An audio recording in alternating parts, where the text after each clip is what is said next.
Magandang gabi mga kadilim. Ngayon, isang kwento ng takot, kasalanan, at paghihiganti. Ang inyong maririnig ay base sa totoong pangyayari. Ito ang kwento ni Clarissa de la Peña, isang babaeng tinuturing na matatag sa trabaho. Ngunit may lihim na kinatatakutan at isang gabi, babalik sa kanya ang kasalanang pilit niyang nilimot. Bago tayo magsimula, kung nais nyo ng shoutout, ay i-comment mo na kung saan ka nagmula. Maraming salamat mga kadilim. Uptown 3, BGC, Taguig City. Alas 4 ng madaling araw, tahimik ang paligid ng parking area ng gusali. Ang tanging maririnig ay ang mahinang ugong ng fluorescent lights. Habang naglalakad si Clarissa papunta sa kanyang pulang kotse, pauwi na siya mula sa trabaho. Si Clarissa ay isang operations lead sa isang BPO company. Grabe ang responsibilidad at grabe rin kung mag-utos. Lahat ng empleyado ay takot sa kanya. Matapang, istrikta, walang sinisino. Ngunit, sa mga sandaling iyon, ibang takot ang mararanasan ni Clarissa. Tumunog ang cellphone niya. Hello? Makalipas ang ilang segundo, kumunot ang noo ni Clarissa. I said, you have to finish the report tomorrow morning. Anong petsa na? Hindi pa rin tapos yan? Padabog niyang pinatay ang tawag. At padabog din niyang isinuksok ang cellphone sa shoulder bag. Malamig ang hangin. Nililipad ang laylayan ng kanyang floral dress. Napahawak siya sa hita habang naglalakad. Tahimik. Masyadong tahimik. Hanggang sa bigla niyang naramdaman ang malamig na palad na dumampi sa kanyang braso. Kasunod noon, psst! Napatigil si Clarissa. Napalingon siya sa likuran. Hello? Sa sino yan? Walang sumagot. Pero narinig niyang muli ang sit-sit. Mas malapit. Mas malinaw. Mabilis siyang tumakbo papunta sa kanyang kotse. Binuksan ang pinto, isinuksok ang susi, at pinaandar agad ang makina. EDSA, Guadalupe. Basang-basa ng pawis ang noo ni Clarissa, kahit malamig ang aircon.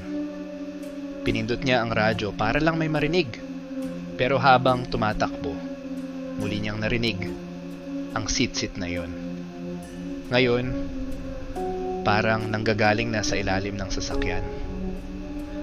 Ano tong naririnig ko? Sinilip niya ang rear view mirror. Pero siya lang mag-isa sa loob ng kotse. Pinilit niyang kalmahin ang sarili, nagpalit ng istasyon sa radyo. At ito ang mainit na balita ngayong madaling araw. Nakilala na ng mga otoridad ang driver ng sasakyang sangkot sa hit and run noong nakaraang linggo. Plate number. Wika ng radio announcer.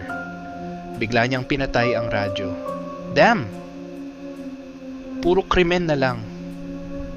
Kahit saan. Umuulan na rin ng malakas. Wala na siyang ibang inisip kundi makarating ng ligtas sa bahay. Arezzo Place Condominium, Pasig City. Alas 5:30 ng umaga.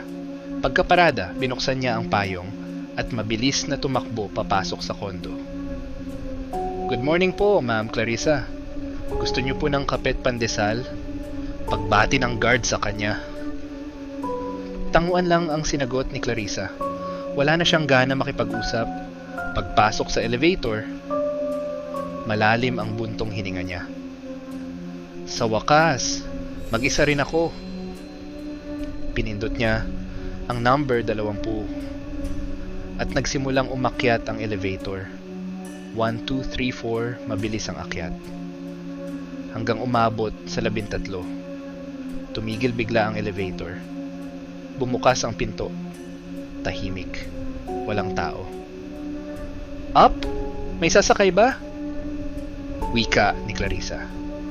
Ilang segundo ang lumipas, walang sumagot. Hangin lang, at mula sa dulo ng hallway, psst! Kinilabutan si Clarissa.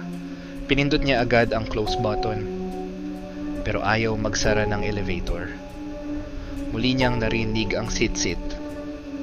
Ngayon ay papalapit na. Psst! Psst! Nanginginig na siya. Hinugot niya ang inhaler sa bag dahil inaatake siya ng hika. Pero nadulas ito at gumulong palabas ng elevator. Halos maiyak siya sa takot.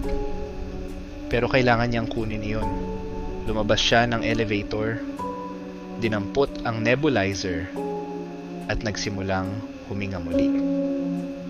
Habang nagpapakalma, napansin niya ang isang batang babae sa dulo ng hallway. Umiiyak. "Hello, Hija? Okay ka lang?" Dahan-dahan siyang lumapit. Putik-putik ang suot ng bata, basang-basa, parang galing sa ulan. Ngunit bago siya tuluyang makalapit, psst! Ang bata mismo ang nagsitsit. Dahan-dahan nitong iniangat ang ulo. At doon, tumambad sa kanya ang mukha ng bata. Puno ng dugo. Parang natuyo na sa tagal. Napaatras si Clarissa, napasigaw. At sa sandaling iyon, bumalik sa isip niya ang alaala ng nakaraang linggo. Ang gabing minaneho niya ng mabilis sa EDSA. Ang gabing nabundol niya ang isang batang tumawid sa gitna ng ulan. Ang gabing tumakas siya. Ngayon, nasa harapan niya ang batang iyon. "Ate, bakit mo ako iniwan sa kalsada?" Wika ng bata. Nanginginig si Clarissa. Halos hindi makasagot. Lumapit ang bata. Ang mga mata nito ay puti na lang. Habang patuloy ang ulan sa labas, tila may mga pulis na dumating sa ibaba ng kondo. Sinilip ni Clarissa ang bintana. May mga sasakyang pulis na nakaparada. Muling nagbalik sa isip niya ang balita sa radyo. Nakilala na ng mga otoridad ang driver ng hit and run. Plate number. At doon niya na-realize, sila pala ang hinahanap ng mga pulis. Paglingon niya muli sa bata. Nasa mismong tabi na ito ng elevator. Umiti ito. Isang ngiting puno ng dugo. "Sumama ka na sa akin, ate." Sumigaw si Clarissa ng ubod lakas. Pero wala nang nakarinig. Kinabukasan, nadiskubre ng mga pulis ang katawan ni Clarissa sa 13 palapag ng gusali. Nakaupo siya sa sulok. Hawak pa rin ang nebulizer. At sa dingding, may nakasulat gamit ang dugo. "Psst! Huwag mong tatakasan. Minsan, ang multo ay hindi galing sa labas, kundi sa bigat ng kasalanang hindi mo kayang bitawan." Ako si Kuya Jovi. At ito ang Ulap Noir. Kung nagustuhan mo ang kwentong ito, huwag kalimutang mag-subscribe. At samahan ako muli sa susunod na gabi ng hilakbot at kababalaghan. Kung ikaw ay may kwentong katulad nito, ipadala lang sa Ulap Noir. Baka kwento mo na ang susunod naming ilahad. Ako si Jovi ng Ulap Noir. At hanggang sa muli nating pagkikita, kung magigising ka pa, subscribe for more true Pinoy horror stories tuwing gabi sa ilalim ng ulap.